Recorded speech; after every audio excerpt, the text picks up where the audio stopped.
I have another saw somewhere, several of them. I don't know where they are right now.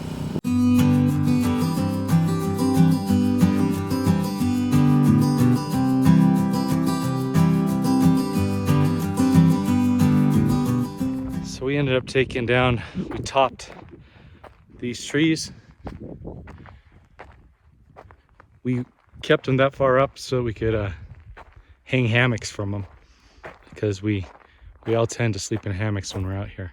So I still have a bunch of cleanup to do. I had a stack of 5 logs here, got 4 of them milled up. So over here, pretty decent stack of logs for the cabin. Essentially, I milled enough logs to make it a 1.5 feet taller all the way around. And then also kind of the leftovers from milling the beams are all these 2x4s, 2x6s that we milled as well. There's still quite a few other pieces that I need to clean up and get 2x4s and 2x6s out of too, but got essentially that entire middle section there of boards as well, and some of the ones down here. So yeah, we should be pretty good.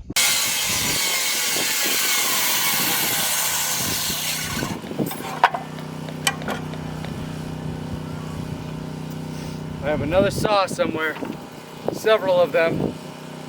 I don't know where they are right now.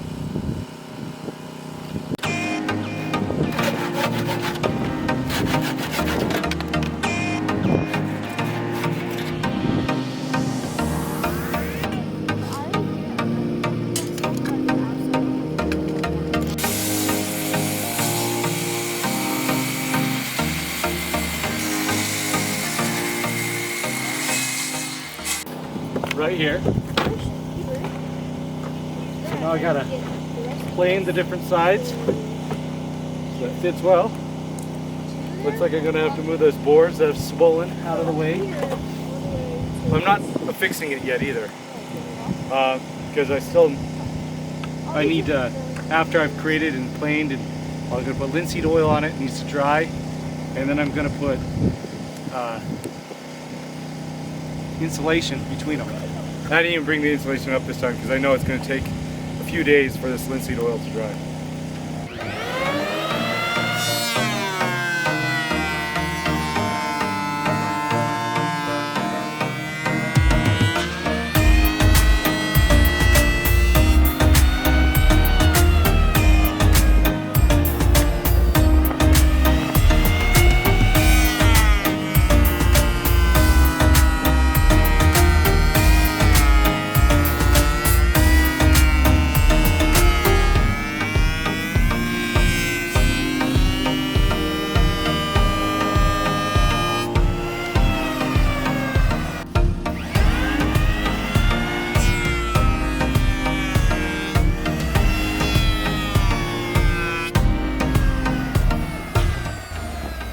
I'm not as concerned about these because we're not going to see them, but the oil sets up better when it's planed this way.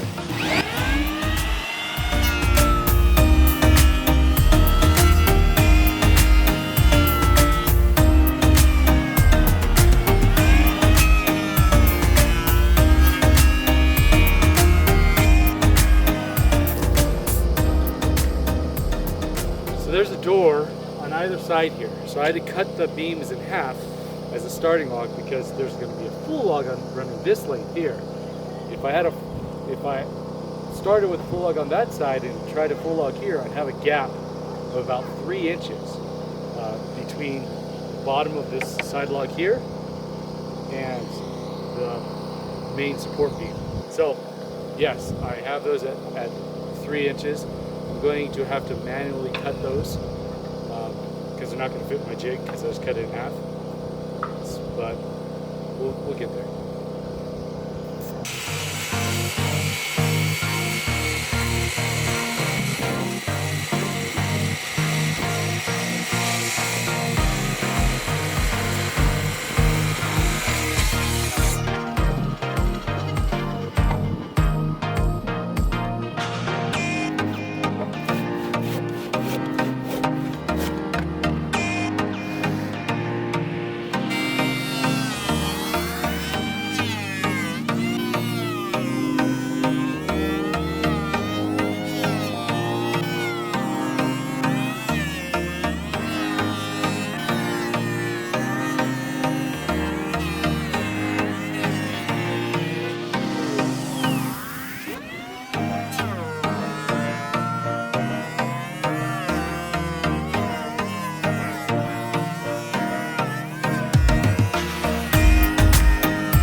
So I already did this, so I'm going to show you what I did.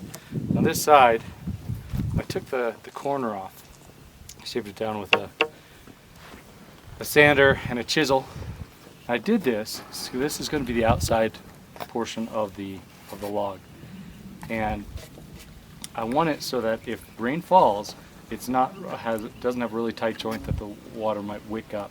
It will fall off and have the overhang of this bottom portion that is completely straight over top, and then hit this, and so water will run down.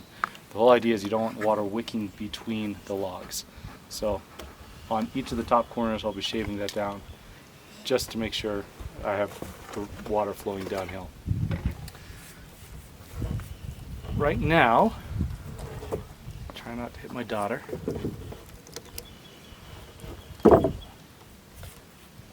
I've marked the center line of this log. I've done this because this piece has to line up with it. So this is the center line of the jig. I actually have 4 holes. 2 of them are viewing holes and 2 are for screws.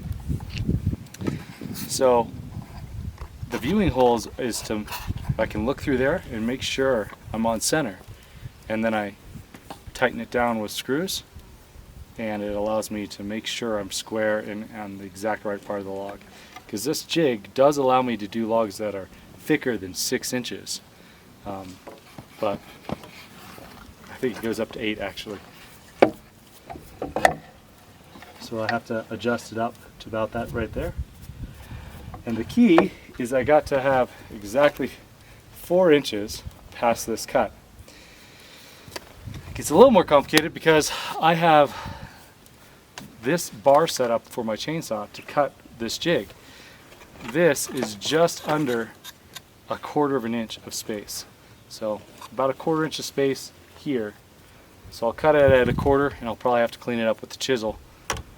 So I'll mark this at 4 1/4 because 1/4 inch of it won't get cut because of the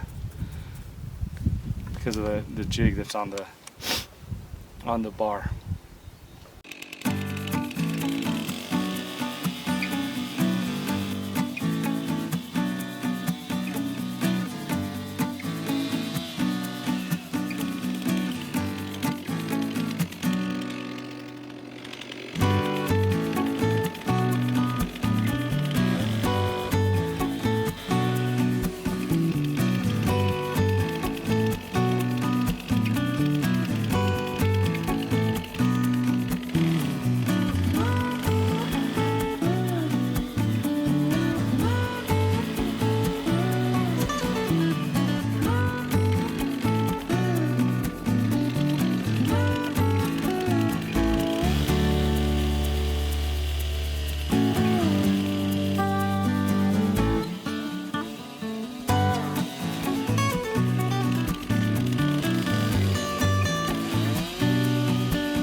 So we finished our first one.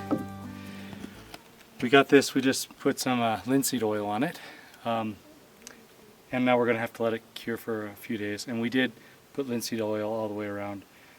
This is going up so slowly that putting linseed oil all the way around every timber is going to help them It's going to not prevent checking, but it will help it not check as badly or twist as badly. It keeps the moisture in and protect it from the rain.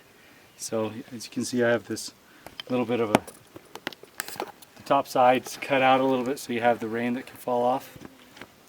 I still need to cut these pieces. Here's my half pieces. I get to do half of a